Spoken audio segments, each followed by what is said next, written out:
What's going on, guys? Satsuki the Savage here, and today I'm going to be reviewing Hunter x Hunter, chapter 384. So through dialogue between the bosses of the Cha'ar family and the Phantom Troop, we learned that there has been a lot of murders within the Mafia families. We have something like 8 casualties within the Cha'ar family, and something like 300 when it comes to the Zayu family. So these two underbosses of the Cha'ar family, Wayne, and this new guy that we met in this chapter, Tahao, had to discuss what's going to be their next course of action, because not only do they have to deal with the hitman, which we know to be loony, now they had to deal with these group of murderers that are going crazy on tier 4, and it seems like they're coming to tier 5.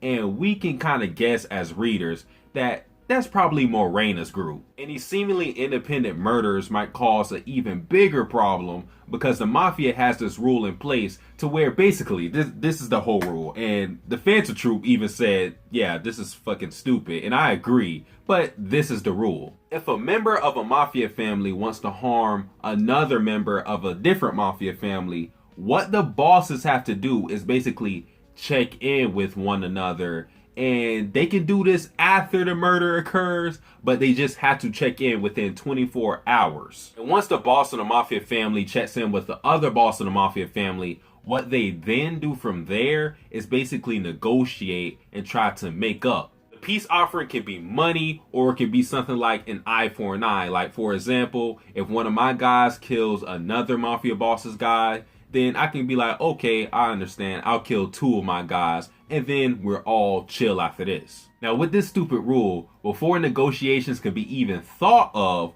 one of the requirements is that the Mafia bosses is not in the vicinity of where this incident occurred. So again, using my example, if one of my guys kills another Mafia boss's guy on, let's say, tier 4 and I'm on tier 3, the only way we can negotiate with the other Mafia boss is if I'm far away from the incident. I have to be somewhere on tier 1 or tier 2 for them to be like, okay, we understand. You had no real control over the situation.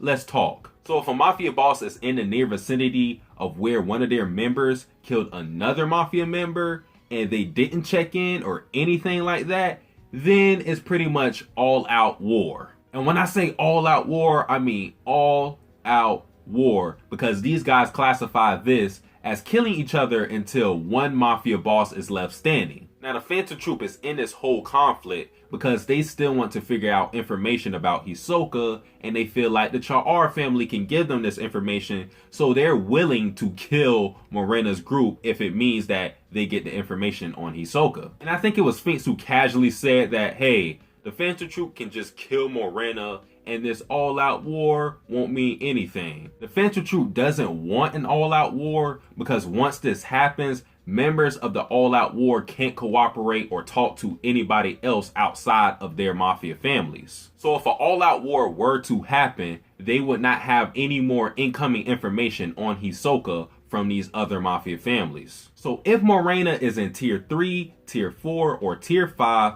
Phaeton, Nobunaga, and Sphinx vow to kill her and the other hitman that they already said that they were going to kill in the first place. Now, even though Tahao and Wayne are giving this information to the Phantom Troop, they still want to get rid of these guys because they cause a disruption with the balance of power in the Mafia families. So it's very likely that Wayne and Tahao are going to try to backstab the Phantom Troop somehow, which we know as readers that ain't smart. Compared to these Mafia families, the Phantom Troop is basically like a hurricane. If they want to kill someone, all they have to do is move and it will happen, okay? They have that much power compared to these guys who probably don't even know Nin. So it baffles me, because right now the Cha'ar family actually has the Phantom Troop in control, alright? The Phantom Troop is willing to kill other people for them in turn for information, in exchange for information. So for me, I'm wondering, why don't they just try to use the Phantom Troop and manipulate them into killing their enemies? Instead, it seems like they're trying to do that, but they still have in the back of their mind that we gotta backstab these guys some way, somehow. I would just let them kill all my enemies, give them the information they want, and let them go on their way, because there's no way you can stop these guys. So the question is, what is Togashi going to do with these mafia families? Because as I said before, if these guys aren't nin users, which I'm pretty sure they're not going to pose a threat to anybody important. As I see it now, the only thing they provide is information. That's basically it. And I guess you could say the mafia family cause chaos, but that's only with non-nin users. Just imagine a mafia family's trying to pull out guns on a phantom troop. They would probably laugh in their face and then kill them. Now we move on to the second half of the chapter, where we follow one of the most sinister characters in Hunter x Hunter history, the fourth prince, Sareetnich. Now, I swear to you guys, I'm not lying. The conversation that Sareetnich had over the phone, I read over 20 times because I was trying to see who the hell he was talking to and who he was talking about, and I still came up with nothing. I think it was intentional that Togashi didn't show who Sareetnich was talking to. Maybe whoever he was on the phone will come into play later on in the arc, or maybe we've seen him but we just don't know that this guy's working with Sareetnich. But I think we had to kind of infer who Sareetnich was talking about, and I think that person is Morena. When the spoilers came out, people thought that Sareetnich was talking to Morena over the phone, but that can't be true because after he hung up the phone, he told his bodyguards, hey, go find Morena's hideout. So even though Morena is supposed to be helping out Sareetnich, it seems like they're working separate from each other. And by the way, there's a dead guy whose guts are being cleaned up by the bodyguards of Sareetnich.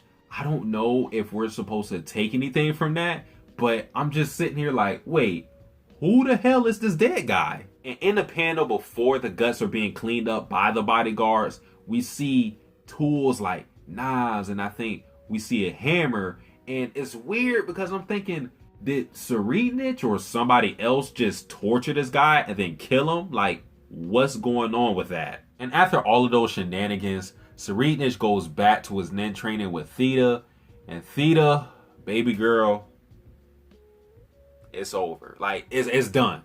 I'm ready to die and nobody can save me. It's done. You are dying the next day, and that's a guarantee for me. The pace at which Sareetnich is learning nin is absolutely terrifying. Theta has already remarked that this dude is a genius, and it's crazy to think about because she's been offering resistance against Sareetnich. She's been trying to slow down his training. And it's not only the fact that Sareetnich is learning nin at a fast pace, it's the fact that this nigga is casually doing it. It feels like child's play at this point. This nigga's not even wearing a suit. He's like wearing this Adidas fit, and he's flaunting his potential like it's nothing. And we also see the ability of the fourth prince. He has another nin piece, Another one. and it looks even fucking more scarier than the one he already had before with the whole ceremony. Somebody pointed this out to me. Sareetnich's nin piece literally has 666 like on the middle of his body. So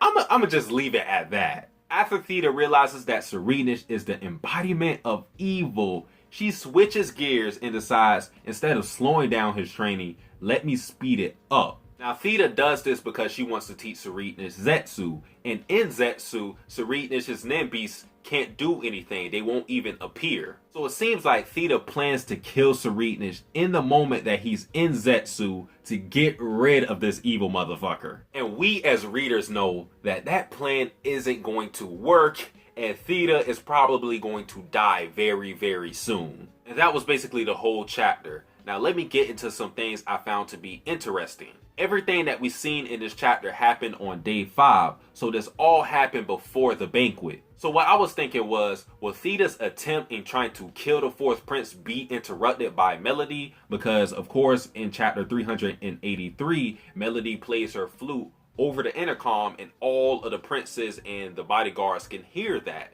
So will Theta possibly get interrupted because of Melody's flute playing? I guess it pretty much all depends on the timing of when Theta plans to kill Sareetnich. We also learned something kind of interesting. The underbosses have a way, some secret passageway of getting to their respective princes. So instead of going up the tiers normally, I wonder if the Phantom Troop will possibly use these passageways in the future. And the last thing I want to get into is talking about the Ninbis of Prince Wobble. So we pretty much know how the guardian Ninbis of all the princes look, with the exception of Wobble. And it's also interesting that we still don't know the abilities of the Ninbis for Benjamin, Serednish, and of course, again, Prince Wobble. Now, we already know that the Ninbis are kind of formed in the image of their hostess personality. So I'm wondering, how will Prince Wobble's Ninbis look? With every Ninbis we've seen from Serednish, they look sinister and it matches his personality. But with Prince Wobble, we have so many possibilities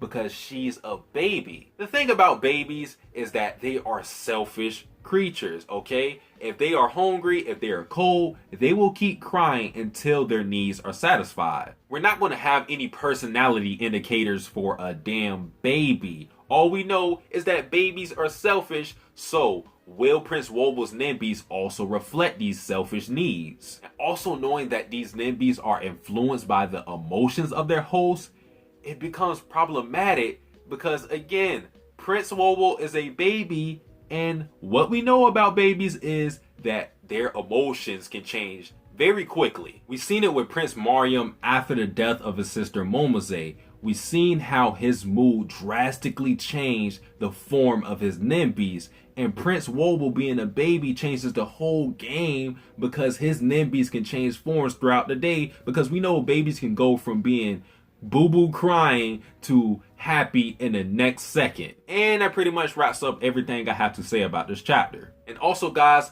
be on the lookout for the poll. This time the question is going to be very simple. Is Theta going to die? Yes or no? Overall, I thought this was a decent chapter. It was kind of weird since we went backward in time, but it's all right. But guys, that is it for this review. If you enjoyed this video, like, comment, subscribe. Satsuki the Savage.